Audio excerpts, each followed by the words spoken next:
Hello dear students, मैं अनुराग भारद्वाज स्वागत करता हूं आपके अपने चैनल स्टडी अबव हिंदी पर।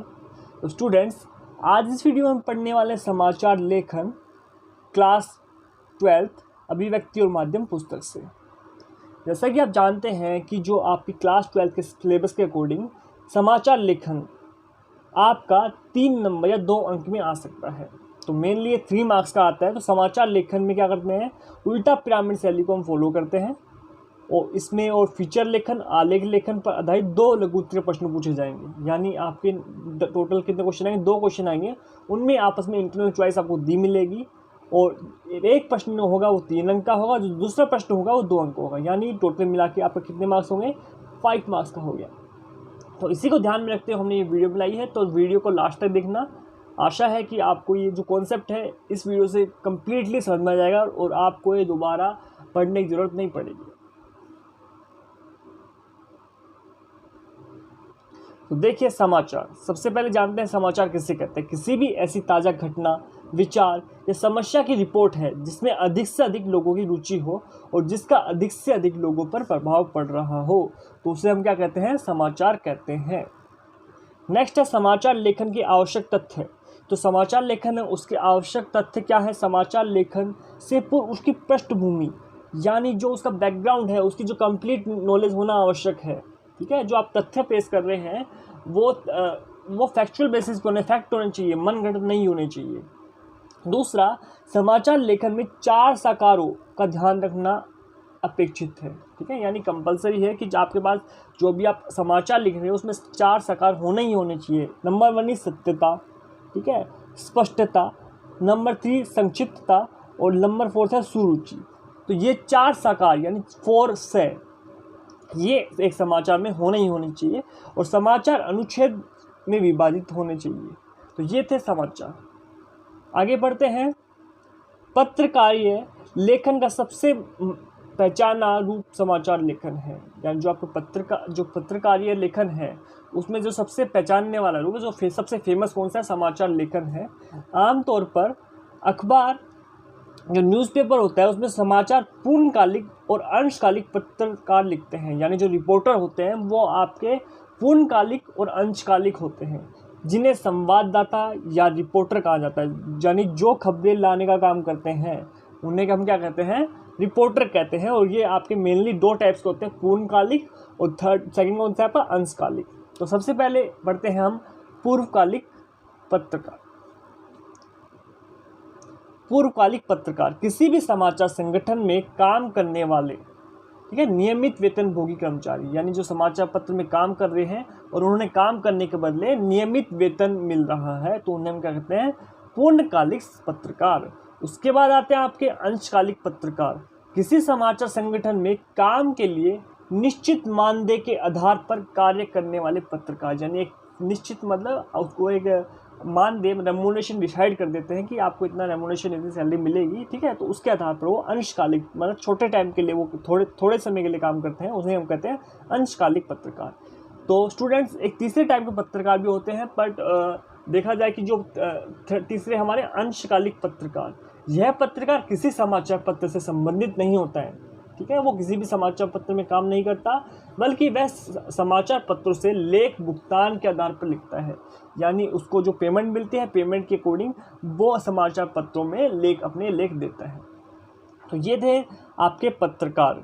ठीक है, तो ये इनका काम क्या होता है, खबरें लिखना होता है, जो खबरें लेके आते हैं। इनके बाद एडिटर होता है, वो खबरों को काट छाट करता है, उसके बाद एक समाचार बनता है। तो स्टूडेंट्स, अब पढ़ते हैं समाचार लेखन के प्रकार अथवा शैलियाँ। तो समाचार लेखन के आपके मेनली 2 शैलियाँ होती हैं। सबसे पहले है सीधा पिरामिड और उसके बाद है उल्टा पिरामिड।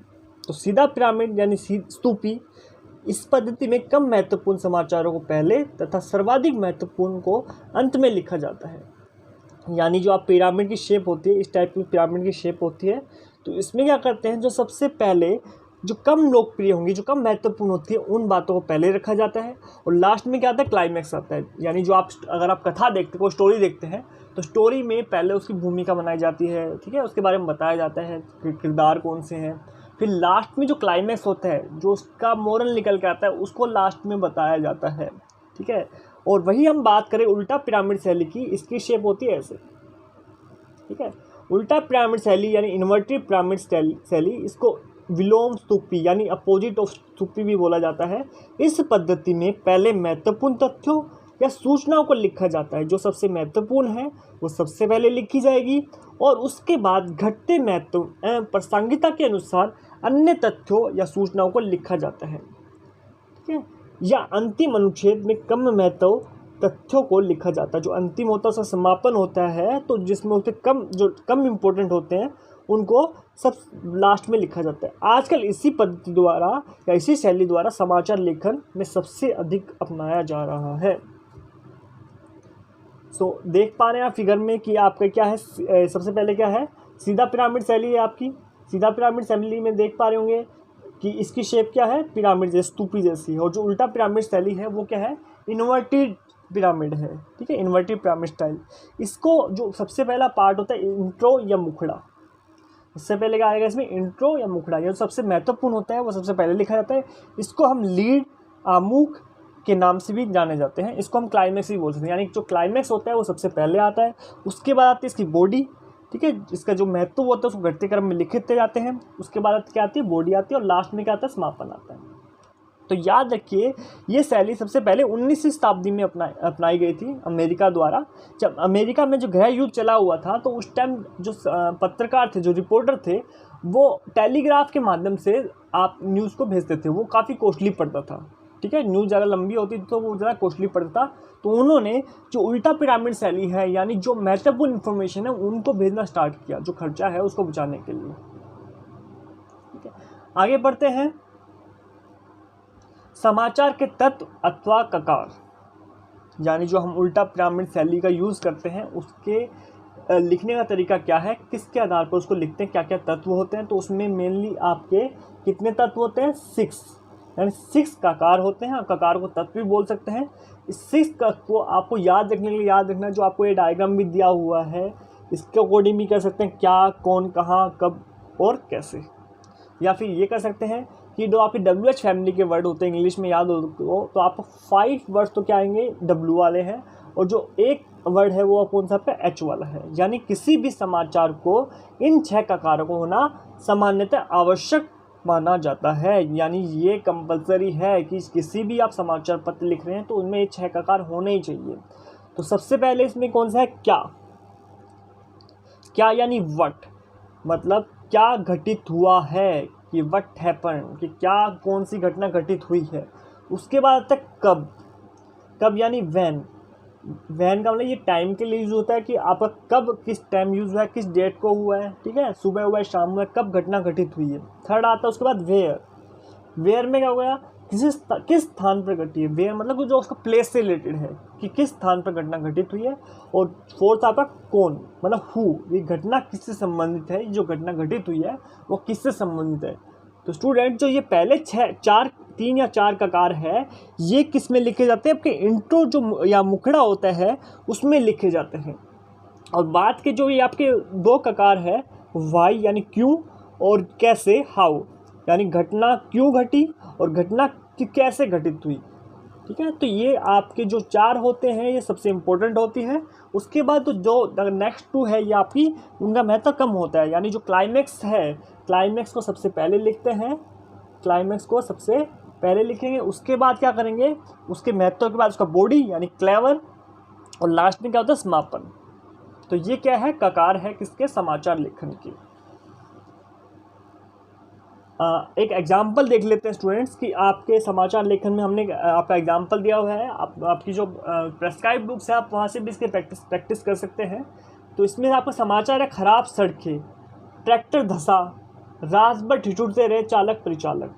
तो देख पा रहे होंगे कि इस वाले जो आपका क्लाइमैक्स है इसको पढ़ के पता लग रहा है कि आपका टॉपिक क्या है। आप एक लाइन से पता लगा सकते हैं कि जो क्लाइमैक्स है क्या हुआ, ठीक है। आपको पूरा बॉडी को बाद में पढ़ेंगे, उससे पहले आप खराब सड़कें, तो आपको पता लग गया खराब सड़कें हैं, ट्रैक्टर धंसा, रात भर ठिठुरते रहे चालक परिचालक, या समय का पता लग रहा है, यानी क्या हुआ, व्हाट हैपन, ट्रैक्टर धंस गया, कब धंसा, रात को धंसा, ठीक है, कहाँ धंसा, जो आपकी ख़राब सड़क थी वो वह कौन इससे प्रभावित हुए तो जो चालक परिचालक थे वो इससे प्रभावित हुए। तो आपके जो आपका बॉडी है, इंट्रो है, मुखड़ा है, वो इसको परिभाषित कर रहा है। इसके बाद आता संवाददाता। स्थानीय वार्ड नंबर 2 के एडवोकेट दरियाव सिंह वाली गली के कोने पर बने गड्ढे पर बीती रात ट्रैक्टर धंस गया। ठीक है, इसमें आपका पहले क्या गया, जो इम्पोर्टेंट है वर्ड है, जो आपकी बॉडी है, मुखड़ा है, वो लिखा जाता है। रात के समय धंसा ट्रैक्टर सुबह तक भी नहीं निकल पाया, जिससे यहाँ गुजरने वालों को भारी दिक्कतों का सामना करना पड़ा।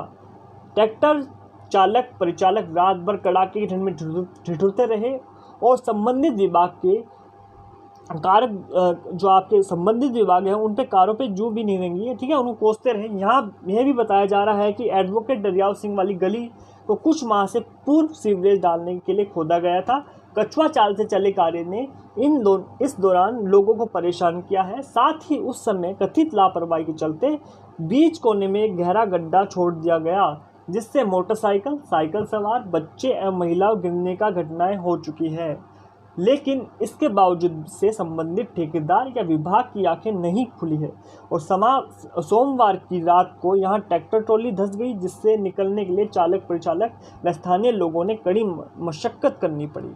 तो ये क्या है, आपका एक एग्जाम्पल है एडवर्टीजमेंट राइटिंग का, यानी आपका जो आपका समाचार लेखन है उसका एक इम्पोर्टेंट एग्जाम्पल है। आप और भी एग्जाम्पल देख सकते हैं। अगर आपको और एग्जांपल चाहिए, ठीक है, तो आप हमारे टेलीग्राम चैनल है स्टडी अबव हिंदी, उस पर जाकर आप और भी वीडियो अपनी है वो देख पाएंगे।